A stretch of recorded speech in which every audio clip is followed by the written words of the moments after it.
गए स्नान करने के लिए।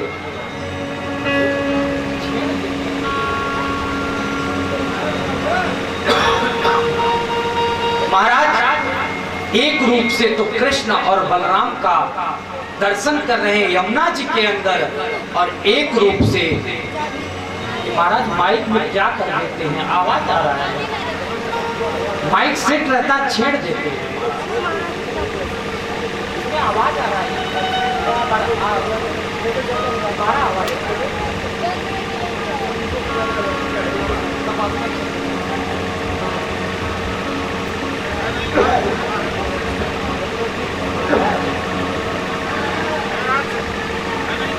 श्री वृंदावन बिहारी लाल की जय। महाराज एक रूप से तो यमुना के अंदर कृष्ण और बलराम का दर्शन कर रहे हैं, और जब बाहर निकलते हैं तो रथ पर भी कृष्ण और बलराम को समझ गए ये कोई नंद के लाला नहीं, ये साक्षात परमेश्वर साक्षात बिहारी जी हैं। उनका डर भाग गया क्रोध जी का, और पहुंचे हैं मथुरा में। मथुरा में जैसे ही पहुंचे और मथुरा में पहुंचते ही सब पहुंचे, आराम किए, और सब ब्रजवासी बालक कहने लगे श्री राधे श्री राधे। ब्रजवासी बालक कहने लगे अरे लाला देख कल मेला लगेगा मथुरा में मामा के यहाँ, और हमसे बताया भी नहीं कि हम मथुरा चल रहे हैं और मामा के यहाँ मेला देखने, हम भी बढ़िया बढ़िया वस्त्र पहन के आते। तो ठाकुर जी कहने लगे चिंता मत करो, हम व्यवस्था करेंगे ना। महाराज जैसे ही आगे बढ़ते हैं तो एक कंस का धोबी दिखाई दिया, पुकारे। धोबी के पास पहुंचे, धोबी आया, धोबी पूछने लगा तुम कौन?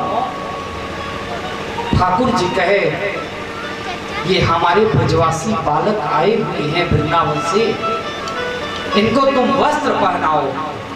तो महाराज क्या कहता है, ईदृशा वांस नित्यम गिरिवनेचरा, तुम हमारे राजा महाराज का तुम वस्त्र कैसे धारण करोगे, कैसे पहनोगे? तुम तो ग्वारिया हो, गैया चराने वाले। महाराज इस प्रकार की वाणी बोली, ठाकुर जी समझ गए, और रजकस्य करा केण सिरह कारा दया, एक चाटा मारा, तुरंत गोविंदाय नमो नमः महाराज। और सब जितने और भी धोबी थे समझ गए ये वही है, कौन? पूतना मारने वाला लाला आ गया। सब गोपियां दर्शन करने लगी। अब सब भाग खड़े हुए, और जितने भी थे धोबी भगवान कृष्ण कहने लगे लाला पहनो खूब कपड़ा।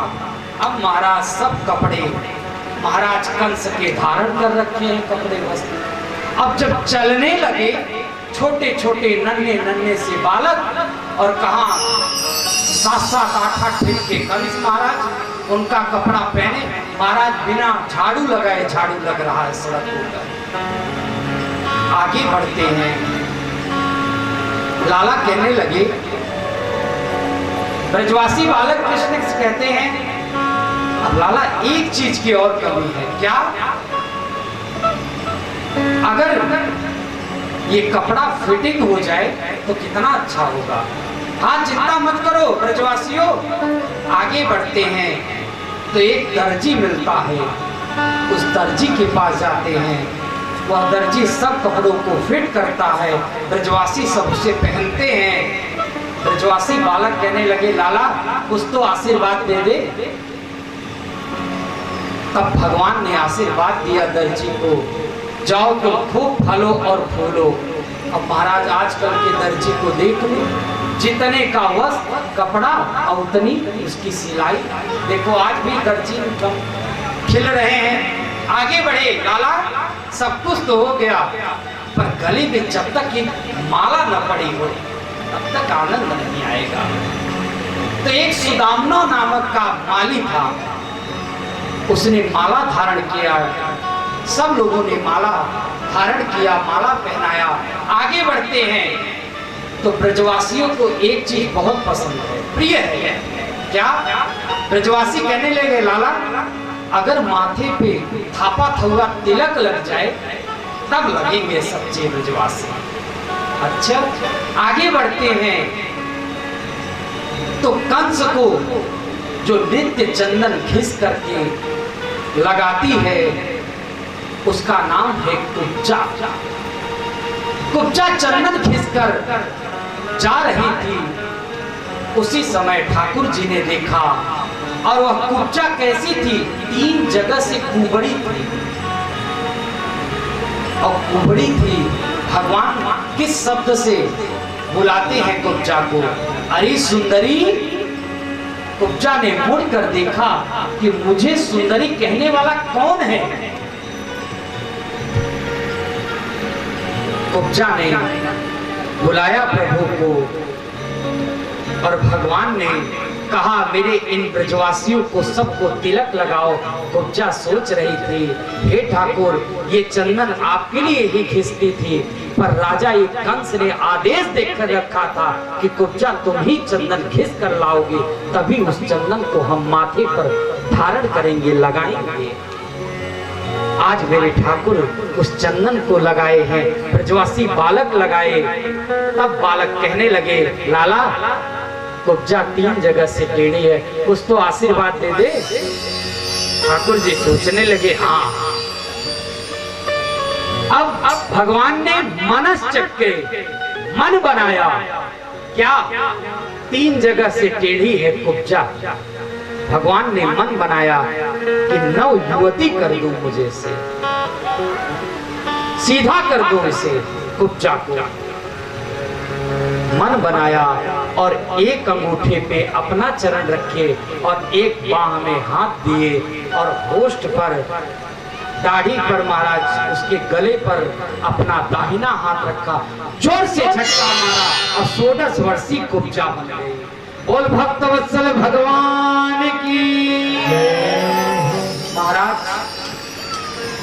अब सब ब्रजवासी बालक कहने लगे, लाला जब भगवान ने पकड़ा था तो कहें जोड़ी तुम्हारी बड़ी मस्त लगती है, क्योंकि कुब्जा भी 3 जगह से टेढ़ी है और ठाकुर जी भी 3 जगह से टेढ़े थे। ठाकुर जी टेढ़े खड़े होते हैं। उसी समय लाला कहने लगे, अरे कृष्ण ने ध्यान दियो, मथुरा आए हैं मामा के यहाँ, कुब्जा पर कृपा की है। कुब्जा ने कहा, हे प्रभु मेरे घर पर चरण रखिए। नहीं, अभी हम कहाँ जाएंगे? मामा के यहाँ, मामा से मिलने पहुंचे हैं। महाराज जैसे ही पहुंचे, कहाँ? धनुष यज्ञ रखा हुआ था। वो धनुष परशुराम ने दिया था कंस को। हे कंस, ये धनुष ले जाओ, इसे कोई तोड़ेगा नहीं, और जो इस धनुष को तोड़ देगा वो समझ लो तुम्हारी गारंटी समाप्त हो गई, वो छोड़ेगा नहीं तुम्हें। पहुंच गए उस धनुष यज्ञ में। कृष्ण ने पकड़ा उस धनुष को और धनुषो भज्यमानस्य रोदसी दिशा पूरयामासयं श्रुत्वा कंसास्त्रा समुपागतः। जैसे उस धनुष को कृष्ण ने तोड़ा है, बहुत भयंकर आवाज हुआ है, कंस को सुनाई दिया। परशुराम ने देते समय कहा था, हे कंस, ये इस धनुष को कोई तोड़ेगा नहीं, और जो इस धनुष को तोड़ देगा वो तुझे छोड़ेगा नहीं। अब समझ गया मेरा मृत्यु जरूर होगा। कंस डर गया, भयभीत हो गया, और कुबलिया पीठ हाथी था सामने। 10,000 हाथियों का बल था एक हाथी में। कृष्ण बलराम कैसे जाएं? महावत से बोले, हे महावत हटा हाथी को। महावत ने बोला, हाथी नहीं हटाएंगे। महाराज कृष्ण और बलराम ने दोनों ने पकड़ लिया और उस हाथी के दांत को तोड़कर उस हाथी और महावत को दोनों को मृत्यु कर दिया। आगे बढ़ते हैं, मल्ल युद्ध में पहुंचते हैं। सब राजा महाराजा एक एक से लोग बैठे हैं। मल्लानाम असनिर्विणाम नरवर स्त्रीणां स्मरो मूर्तिमान् गोपानां स्वजनो सतां क्षितिभुजा शास्ता स्वपित्रो शिशो मृत्युर्भोजपते विराट विदुषां तत्त्वं परं देहिनां कृष्णेनां परदेति वेति विदितो रंगं गतं साग्रजम्। महाराज मल्ला नाम असनिर्विणाम नरवर, क्या देखते हैं पहलवानों को भगवान कृष्ण कैसे दिखाई दे रहे हैं? मल्ल की तरह दिखाई दे रहे हैं। कोई मल्ल चला रहा है और मनुष्यों को कोई दिखाई दे रहे, कोई नरश्रेष्ठ मनुष्य चला रहा है। और गोपा नाम स्वजनों, गोप वालों को लग रहा है कोई मेरा हितैषी आ रहा है। स्त्रीणां परो मूर्तिमान, स्त्रियों को दर्शन होने लगा, साक्षात कामदेव आ रहे हैं। और मृत्युर्भोजपते विराट विदुषाम, कंस को क्या दिखाई दे रहा है? साक्षात मेरा मृत्यु काल चला आ रहा है। और तत्त्वं परम देहिनाम वृष्णीनां परतेति साग्रजम्, वृष्णिवंशियों को दिखाई दिया कि मेरा कोई देवता चला आ रहा है। इस प्रकार सब लोगों ने अलग अलग दृष्टि से देखा। जागी रही भावना जैसी प्रभु मूरत देखी तीन ऐसे, सब ने अलग अलग दृष्टि से देखा। भगवान पहुंच गए और उसी समय एक असुर था चारुण, चारुण को भी भगवान ने मारा। और आगे चलकर बढ़ते हैं तो मुष्टिक आया, मुष्टिक को भी एक मुका जमाए गोविंदाय नमो नमः। और सल आया, सल को भी निपटा दिए। तोक आया, तोक को भी निपटा दिए। और पहुंच गए कहां? रंगमंच पर, जहां उसने आयोजन रखा था। रंगमंच पे जैसे ही पहुंचे और लघिमा नामक सिद्धि से भगवान ऊपर गए और कंस को पकड़ लिए। कंस ने चचेरी बहन देवकी का जब विदाई कर रहे थे तो समय देवकी का केस पकड़ लिया था कंस ने।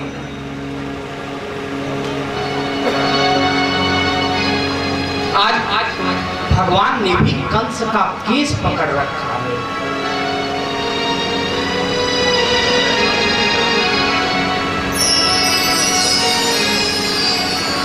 एक बार भाव से क्या बोलना पड़ेगा?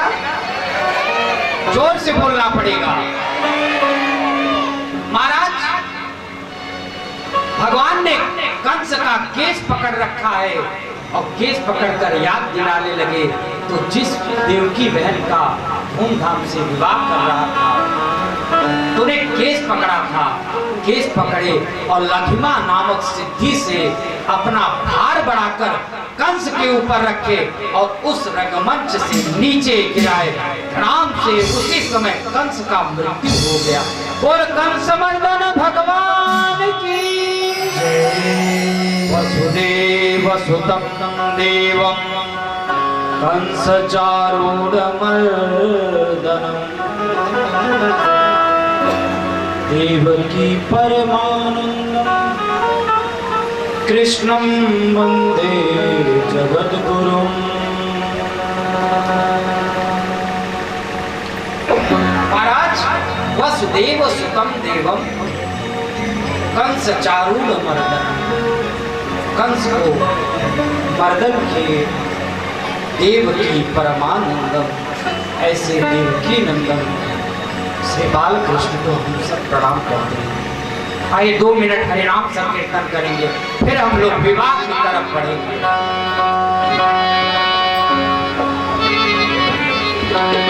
ओ श्यामा प्यारी कुंज बिहारी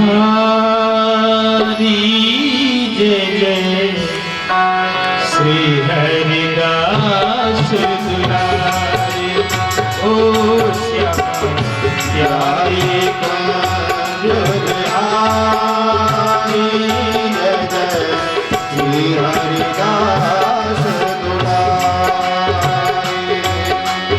ओ श्यामा प्यारी कुंज बिहारी जय जय श्री हरिदास दुलारी।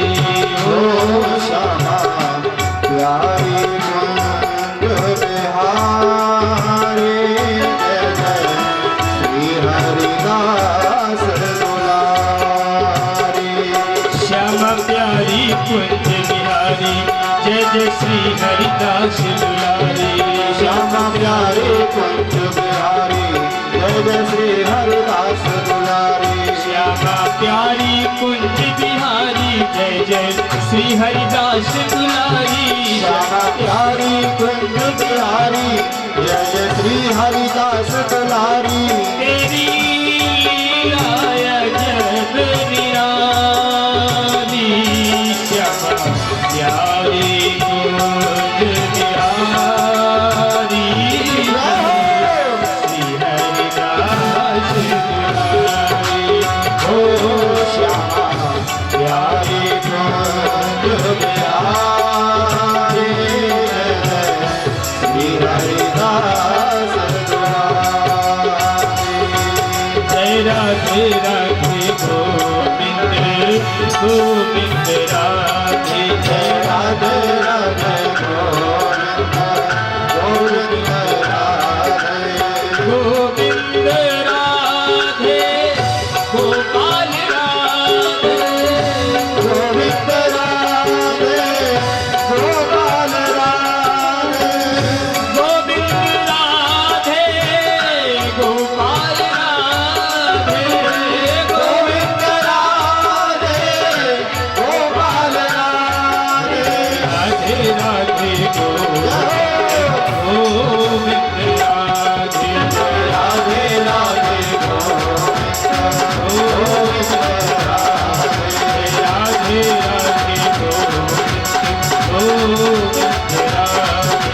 राधे राधे गोविंद राधे राधे गोविंद राधे।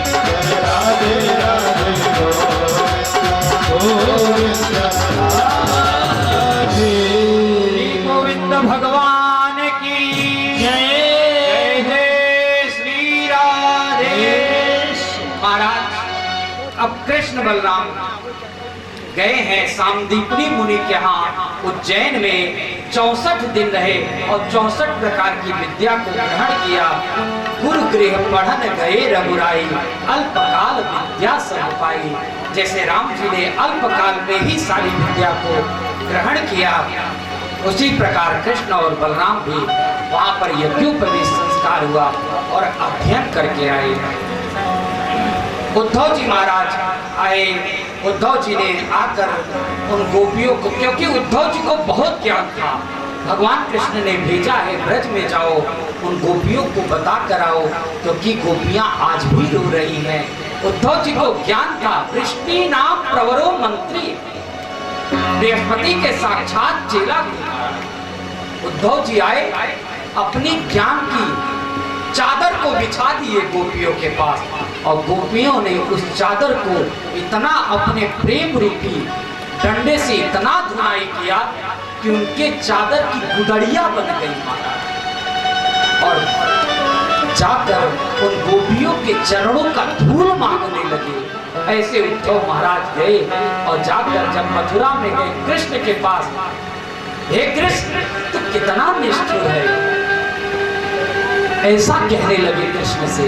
भगवान कृष्ण कहते अरे उद्धव, मैं तुम्हें यही, तुम्हारे पास ज्ञान था पर भक्ति नहीं थी, प्रेम नहीं था, इसलिए तुम्हें मैंने वृंदावन भेजा है और आज भक्ति का रंग चढ़ गया।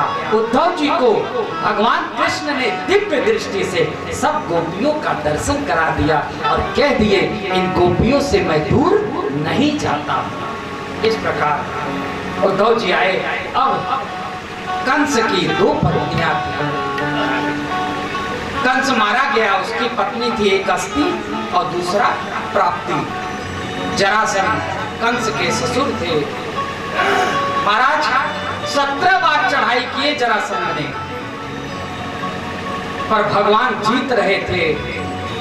18वीं बार जरासंध ने ब्राह्मणों को बैठा दिया यज्ञ में और जप में बैठा दिया, क्योंकि ब्राह्मणों से कह दिया अगर जीत जाएंगे तुम लोग जितना जो मांगोगे, जितना वैभव धन मांगोगे मैं वो दूंगा, मगर अगर मैं हार गया तो मैं सर धड़ से अलग कर दूंगा।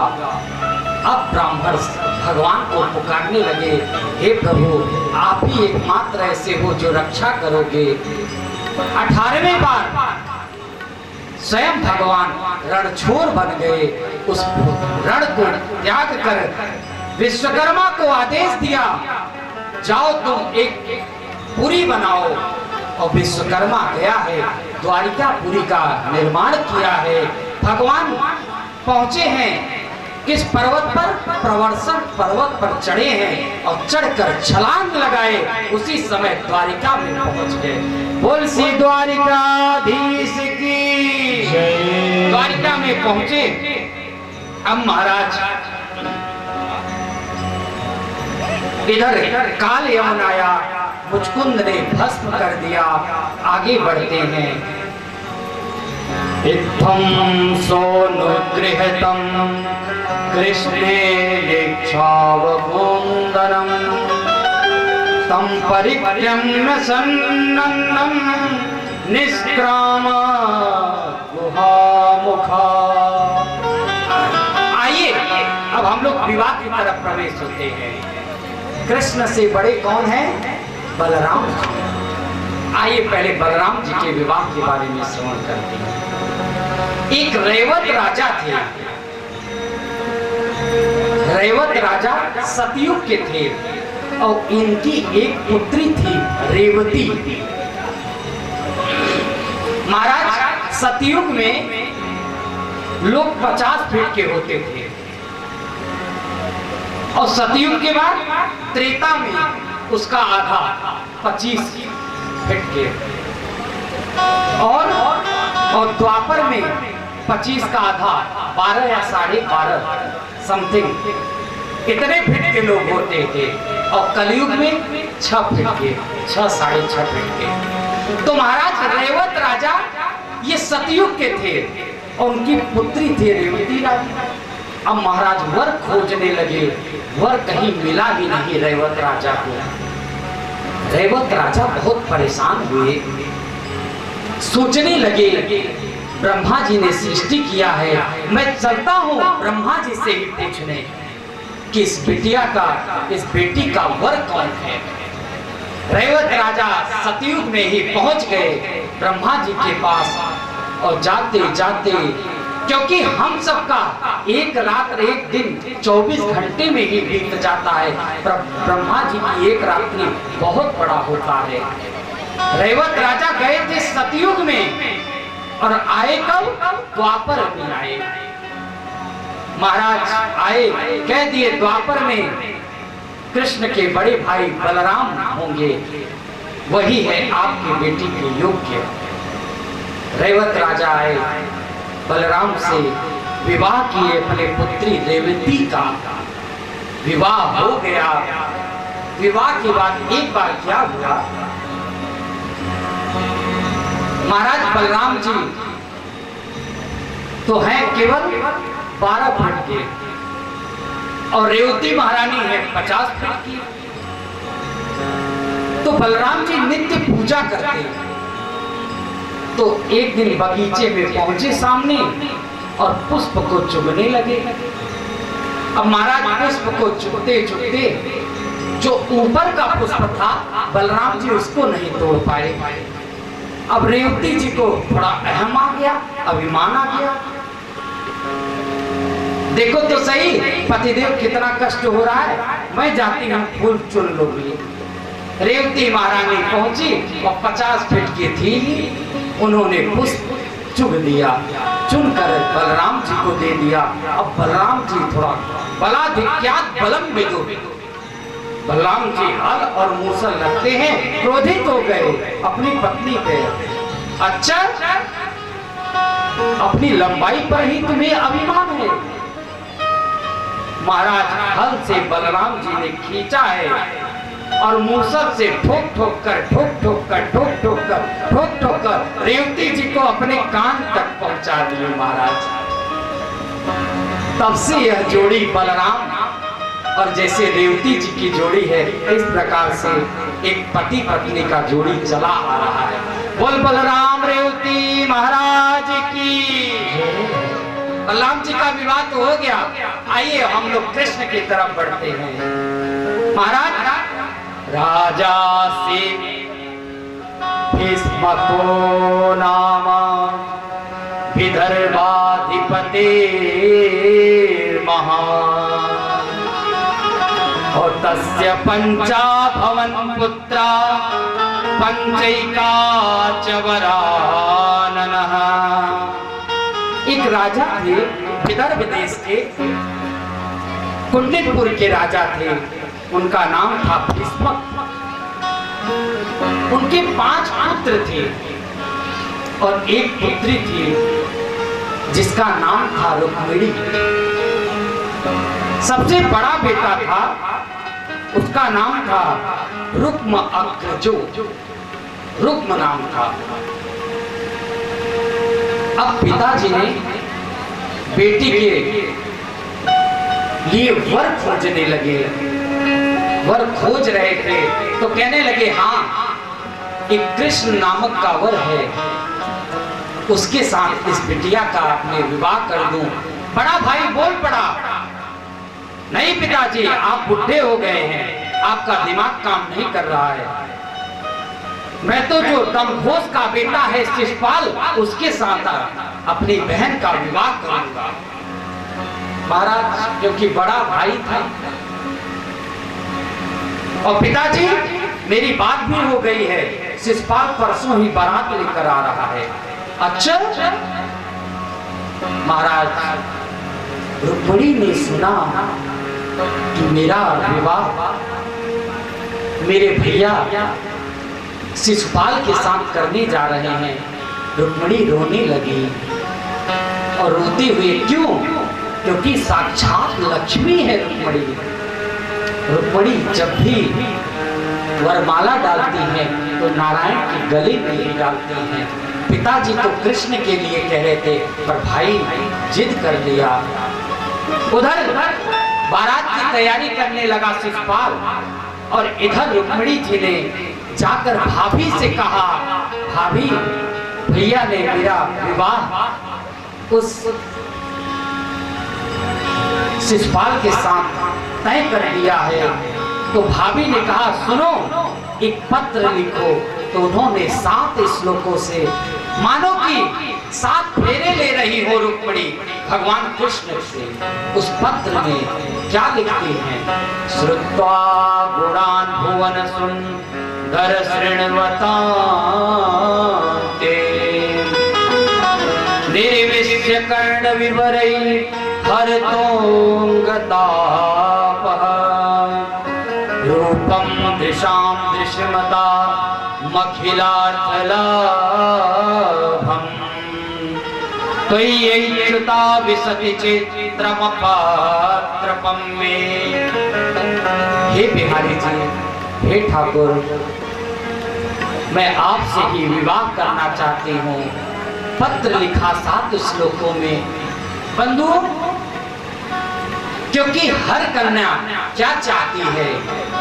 कन्या वरीयते रूपम माता वित्तम पिता श्रुतम और बांधवा कुलमिच्छन्ति मिष्ठान्नम वितरे जना। एक कन्या क्या चाहती है? कन्या वर्यते रूपम। आचार्य जी उधर बात,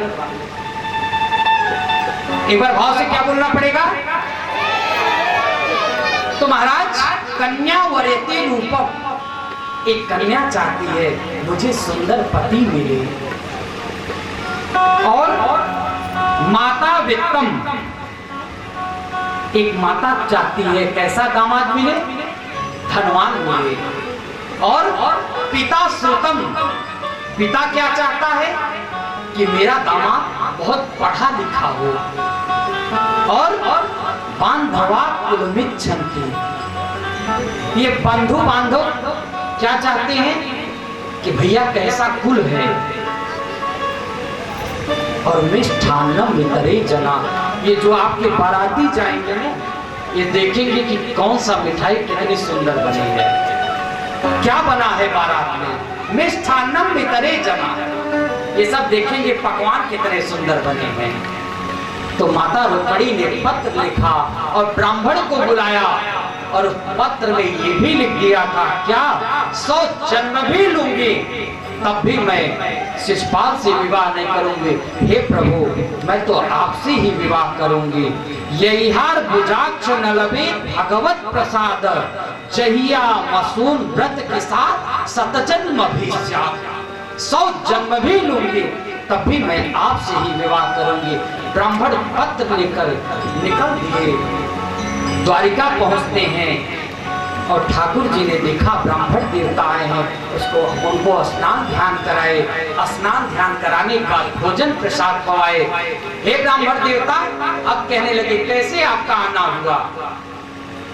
तो ब्राह्मण देवता कहने लगे लाला, हे प्रभु लेट मत करो। अच्छा क्या है? मुझे पत्र किसी ने लिख कर दिया है, इसको जल्दी पढ़ो। तो ठाकुर जी कहने लगे मैंने ब्राह्मणों से क्या छुपाया है? नहीं नहीं, ब्राह्मण कहने लगे प्रभु किसी का पत्र दूसरा कोई नहीं पढ़ सकता, इसलिए आपका पत्र है, आपका नाम है, आप ही पढ़ो। भगवान ने कहा ब्राह्मण देवता आप ही पढ़ो। दूरे श्रुत्वा भवदीय कीर्ति, कर्णौ च तिक्तौ न तु चक्षुषि मे, तयोर्विवादं परिहर्तु कामा, समागतोऽयं तव दर्शनाय। पत्र में क्या लिखा है? दूरे विश्रुता भवदीय कीर्ति। हे प्रभु हे कृष्ण, दूरे विश्रुता, मैंने दूर से आपके वाणी को, आपके गुण को, आपके नामों को मैंने श्रवण कर चुका है। ये रुक्मिणी देवी कह रही है, क्योंकि नारद जी ने आकर रुक्मिणी को बता दिए थे कृष्ण के बारे में, पर रुक्मिणी ने देखा नहीं है कृष्ण को। और भवदीय कीर्ति, आपके कीर्ति को मैंने सुन रखा है। कर्णौ च तिक्तौ न तु चक्षुषि मे, मैंने कर्णों से आपके नाम को, आपके यश को, आपकी कीर्ति को श्रवण कर रखा है। न तु चक्षुषि में, मैंने आंख से आपका दर्शन नहीं किया है। तयोर विवादं परिहर्तु कामा, समागतोऽयं तव दर्शनाय। इसलिए हे प्रभु आप आओ और आकर मेरा पाणी ग्रहण संस्कार करो। इस प्रकार ब्राह्मण ने जब पत्र को सुनाया और कृष्ण कहने लगे अरे ब्राह्मण देवता, हमें भी रात भर नींद नहीं आ रही है, मैं भी सोच रहा हूं यही बात। तुरंत दूत को आदेश दिए कृष्ण ने, दूत ने रथ को तैयार किया और ब्राह्मण को लेकर कृष्ण भगवान रथ पर सवार हुए, निकल दिए और पत्र वहीं टेबल पर ही भूल गए। बलराम जी पीछे से आए, कक्ष में घुसे। लाला कहाँ गया? ब्राह्मण देवता आया था कोई कुंडिनपुर से, देखे तो वहां पर एक पत्र था, समझ गए। और बलराम जी समझ गए, क्योंकि शिशुपाल भी परसों बारात लेकर आ रहा है, कुछ न कुछ तो बात जरूर है। इस प्रकार महाराज ब्राह्मण लेकर आए भगवान कृष्ण को, और कृष्ण छुपे हुए थे। और माता रुक्मिणी ने पत्र में एक चीज और लिखा था, मैं जाऊंगी गिरजा पूजन के लिए मंदिर में, और वही आप वहां से ही पाणी ग्रहण संस्कार कर लेना।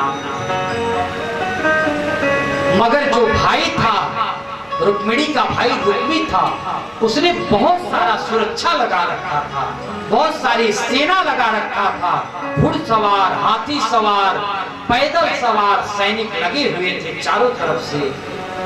माता गिरजा निकल दी हैं। सब सखियां माता रुक्मिणी को सजाने लगी, कोई मेहंदी लगाती है, कोई हल्दी लगाती है, कोई चूड़ी पहनाती है। आओ मेरी सखिया मुझे मेहंदी लगा दो, मेहंदी लगा के मुझे सुंदर सजा दो। माता रुक्मिणी को सुंदर सजाया है। सब गोपियां ने माता निकल दी हैं और जाकर गिरजा भवानी मंदिर में प्रवेश करती हैं। और जाकर अभी तक ब्राह्मण का आना नहीं हुआ। रुक्मिणी मां डर रही है, देख रही है भाई ने चारों तरफ से सैनिक लगा रखा है, कब आएंगे मेरे परमेश्वर, कब आएंगे मेरे कृष्ण। उसी समय दुर्भगाया न मे धाता नानुकूल महेश्वर, देवी वा विमुखा गौरी रुद्राणी गिरिजा सती। रुक्मिणी जी क्या कहती हैं उन देवी देवताओं से, दुर्भगाया न मे धाता, आज मेरा ये विधाता भी मेरा साथ नहीं दे रहा है, और नानुकूल महेश्वर, आज अनुकूल नहीं है, महाराज प्रतिकूल है। इस प्रकार देवी देवताओं को मनाने लगी और हाथ जोड़कर प्रणाम करने लगी। नमस्ते त्वांबिके भीक्षणं स्वसंतान युतां शिवां, भूयात् पतिर्मे भगवान कृष्ण तदनुमोदता। माता रुक्मिणी गिरजा पूजन के लिए निकल दी है। बोल रुक्मिणी मैया की।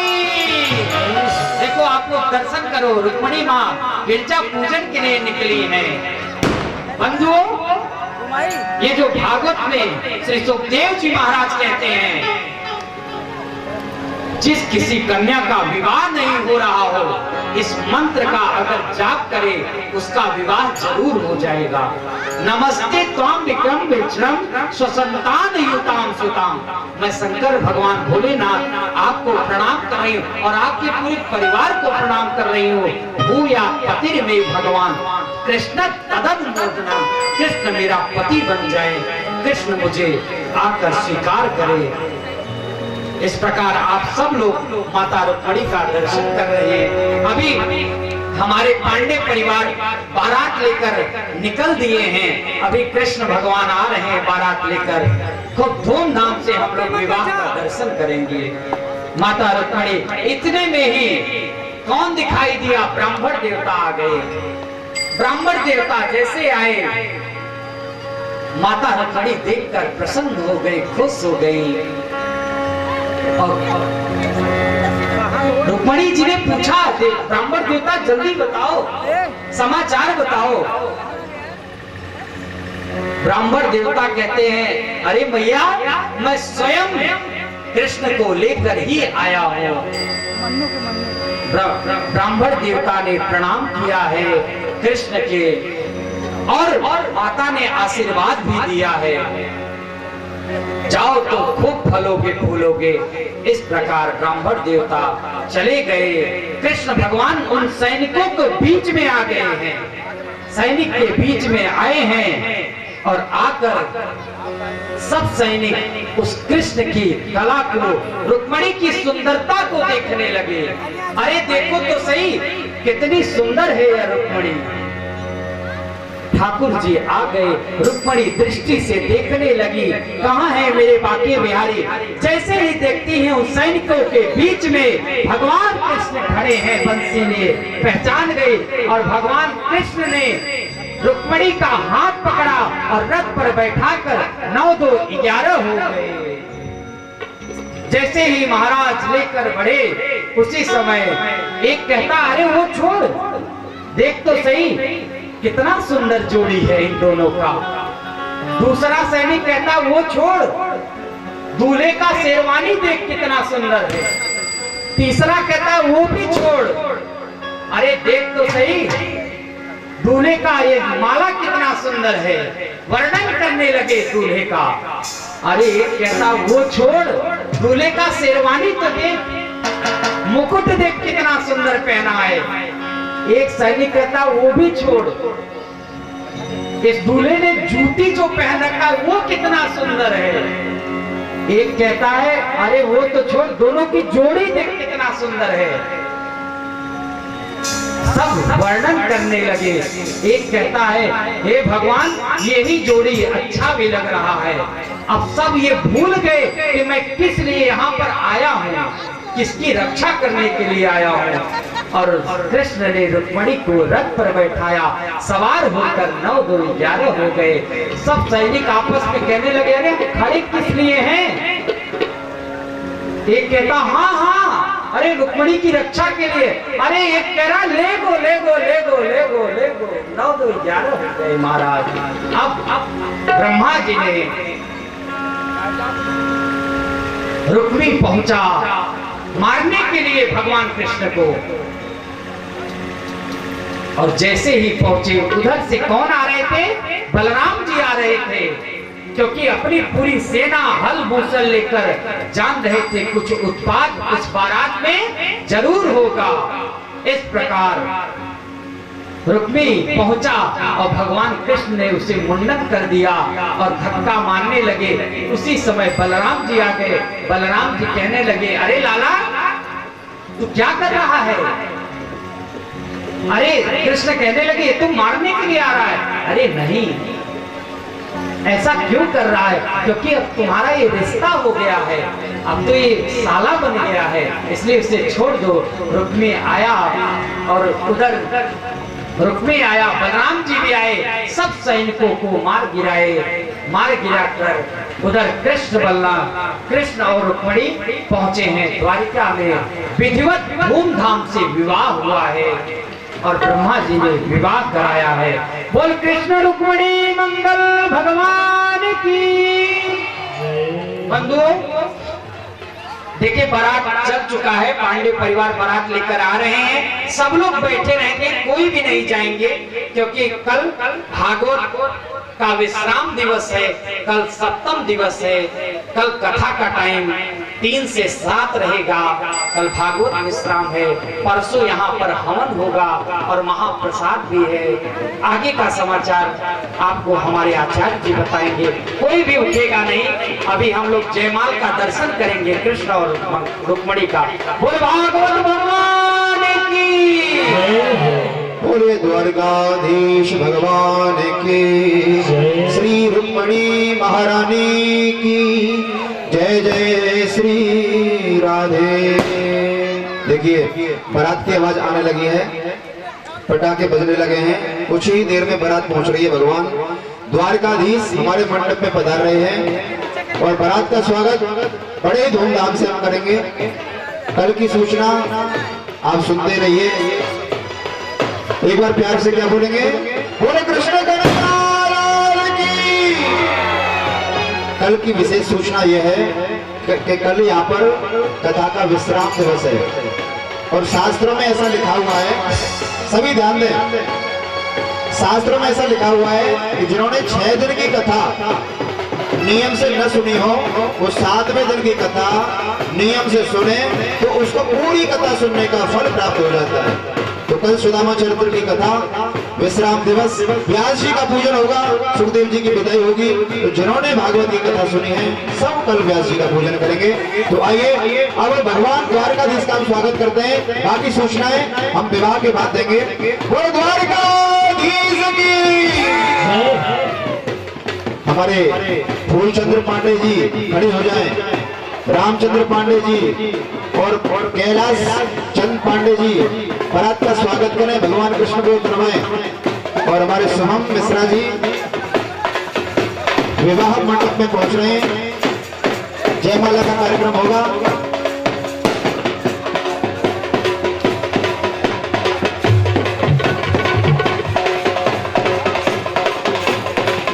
देखिए ढोल बतासों के साथ में आए भैया द्वारकाधीश महाराज, छोटे से द्वारकाधीश हैं और रुक्मिणी महारानी बहुत बड़ी है। देखो कितना आनंद जोड़ी है।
पहनाओ जय माला,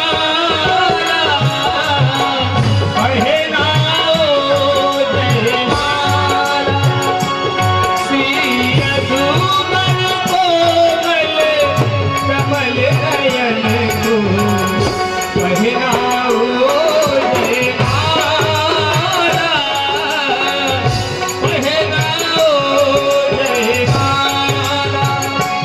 यह पुण्य मुहूर्त स्वर्णिमय अवसर फिर नहीं आने वाला, पहनाओ जय माला।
वीरेंद्र पांडे जी, कैलाश पांडे जी, तीनों यजमान आएंगे और रुक्मणी मंगल का, रुक्मणी जी का आचार्य जी। देखिए सभी से निवेदन में पहले ये करूंगा कि पांडे परिवार बाजा कर दो आप, ये चलेगा महाराज। हाँ भैया, ये जो बैंड बाजे वाले हैं ये बैठे और जब तक नाश्ता पानी करें तब तक कन्यादान हो रहा है। बैठ जाइए भैया, और बाकी सभी से निवेदन है सभी अपने अपने स्थान पर बैठ जाएं, क्योंकि विवाह का आनंद लेना है तो बैठ करके आएगा। जो भी नाच गाना था वो हो चुका है, बाद में होगा। सभी बैठ जाए पहले। बैंड वाले जाएंगे नहीं, क्योंकि आप लोग बारात से आए हो, इसलिए प्रसाद ग्रहण करके कभी जाना।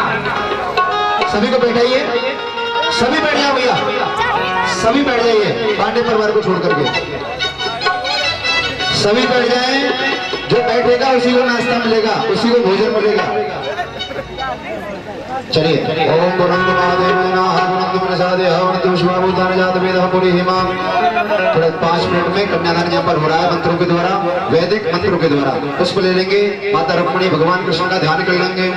ओम कृष्णाय वासुदेवाय हरये परमात्मने प्रणतक्लेशनाशाय गोविंदाय नमो नमः। ओम भूर्भुवः स्वः श्री कृष्ण गोविंदाय नमः।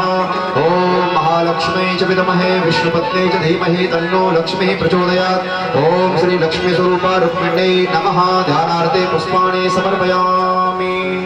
चरणों को धोएंगे। यत् फलम कपिलादाने कार्तिक्यां ज्येष्ठ पुष्करे तत्फलम पांडव श्रेष्ठ विप्राणां पाद शौचने पादेह पाद्यं समर्पयामि। अस्थिरड्यं मुखे आचमनीयं समर्पयामि। हस्तों प्रक्षाल्य करके महारानी रुक्मिणी भगवान कृष्ण का तिलक करेंगे। ओम नमोस्तु अनंताय सहस्रमूर्धये सहस्रपादाक्ष शिरोरुबाहवे सहस्रनाम्ने पुरुषाय शाश्वते सहस्रकोटि युगधारणे नमः। तिलक करवाएं और माता रुक्मिणी भगवान कृष्ण को माल्यार्पण करवाएंगे। और इसी बीच हमारे कुछ आगंतुक हैं जो हमारे मंदिर में हैं। बबलू मिश्र जी जो पूर्व मंडल अध्यक्ष हैं गिरा जिला कार्य समिति में, बबलू मिश्र जी मंच पर आए। ब्यास जी उनका दुपट्टा उड़ा करके स्वागत करें। अगला नाम है कान्हा पांडे जी। कान्हा पांडे जी हमारे मध्य में आए हैं पांडेपुर से, तो शीघ्रता से आए। अच्छा जी, माल्यार्पण करेंगे। ओम माल्यादीनि सुगंधीनि मालत्यादीनि वैप्रोमयार्धानि पुष्पाणि पूजार्थं प्रतिगृह्यताम्। सभी भैया बैठे रहे, 2 मिनट का काम है बस। फिर भजनों के साथ में बड़े ही आनंद के साथ विवाह उत्सव यहाँ पर मनाया जाएगा। सभी बैठ जाए एक बार। ओम पुष्पं पुष्पमालां समर्पयामि तस्य नैवेद्यं निवेदयामि। हरिः ओम मानाभ्यासीदन्तरिक्षं श्रीशुनोद्योः सामवर्तता पदव्यां भूमृतजा द्रोधराधालोकान् कल्पयन् नैवेद्यं निवेदयामि। नैवेद्यान्ते मध्ये मध्ये पानित्राभोजनम् आचमनीयं जलं समर्पयामि। मिष्ठान खिला करके हाथ धोलेंगे। हस्तौ प्रक्षाल्य ऋषिकेशाय नमः गोविंदाय नमो नमः।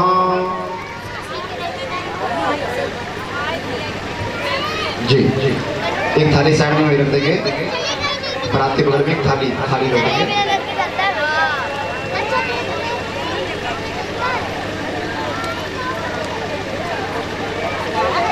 और एक नाम और आया है संतोष मिश्रा जी जो वकील हैं। संतोष मिश्रा जी वकील साहब जो कृपालपुर से हैं, वो भी मंच पर आए। वकील साहब मेरा नाम सुन रहे हो तो शीघ्रता से मंच पर आए।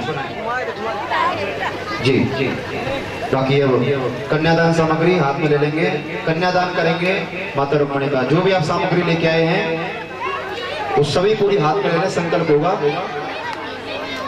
आज देखिए जगत जननी का कन्यादान हो रहा है। कन्यादानम महादानम सर्वदानेषु दुर्लभम। ये जितने भी दान होते हैं उसमें कन्यादान सबसे बड़ा दान होता है। लेकिन हम तो यहाँ साक्षात जगत जननी माँ जगदम्बा का कन्यादान द्वारकाधीश के लिए कर रहे हैं। तो जो भी यहाँ पर उपस्थित हैं आज कोई भी वंचित नहीं रहेगा माता रुक्मिणी और भगवान कृष्ण के कन्यादान से, क्योंकि जो कन्यादान करते हैं माता लक्ष्मी का तो उनके यहाँ लक्ष्मी का भंडार भर जाता है। माता लक्ष्मी सदैव उसके घर में वास करती हैं। तो आज सदैव जिस प्रकार से लक्ष्मी नारायण के साथ रहती हैं तो अपने घर में वास चाहते हैं। तो आप सभी आज माता रुक्मिणी भगवान कृष्ण का कन्यादान करेंगे। संकल्प कर लें। रखना है, रख लीजिए हाथ में पहले। ओम श्री विष्णु हो, श्री विष्णु हो, श्री विष्णु हो। अत्यैव पूर्वोच्चारित संकल्पानुसारेण ग्रह गुण गण विशेषण विशिष्टायाम शुभ गुणदोष बेलायाम शुभ समय शुभ मुहूर्त यजमानस गोत्रोत्पन्न। अपने गोत्र और नाम का उच्चारण कर लेंगे।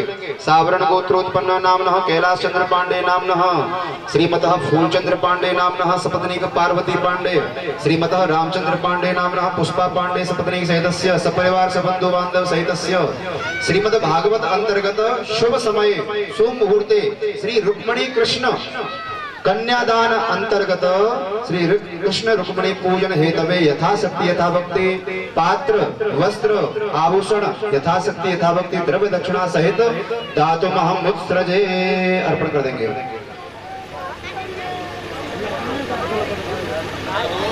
और देखिए अगला नाम एक और है शंभुनाथ मिश्रा जी। शंभुनाथ मिश्रा जी मंच पर आए। हाँ जी, भगवान को प्रणाम करें। जो भी आपको चढ़ाना है भगवान के चरणों में अर्पित कर दें। बाकी हमें सभी बुजुर्गों से, हमारे भाई बंधुओं से, जो भी भाई बंधु हैं हमारे और हमारे बुजुर्ग हैं, वो जो माता रुक्मिणी का कन्यादान करना चाहते हैं, जो माता रुक्मिणी के चरण स्पर्श करना चाहते हैं, वो अपनी कुर्सी से उठ करके धीरे धीरे आएंगे। उसके बाद में हमारी माताएं बहनें आएंगी और भजन के साथ में आप विवाह महोत्सव का आनंद लेंगे। पहले हमारे पुरुष भाई आ जाएं, फिर उसके बाद में माताएं बहनें और पांडे परिवार जोड़े के साथ में हमारे पंडित जी कन्यादान करा रहे हैं। सभी करते रहे। तो आइए एक बार भजन के माध्यम से विवाह महोत्सव का आनंद लेंगे। बोले द्वारकाधीश की, कृष्ण कन्हैया की।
राधे सभी ध्यान देंगे। कन्यादान में चल रहा है। बधाई के रूप में जो हमारे पांडे परिवार हैं, कैलाश चंद्र पांडे जी, फूलचंद्र पांडे जी, रामचंद्र पांडे जी मंच पर आए। महाराज जी का, भागवत जी का पूजन करें, हमारे सभी ब्राह्मणों का पूजन करें और बधाई देकर के आशीर्वाद लें।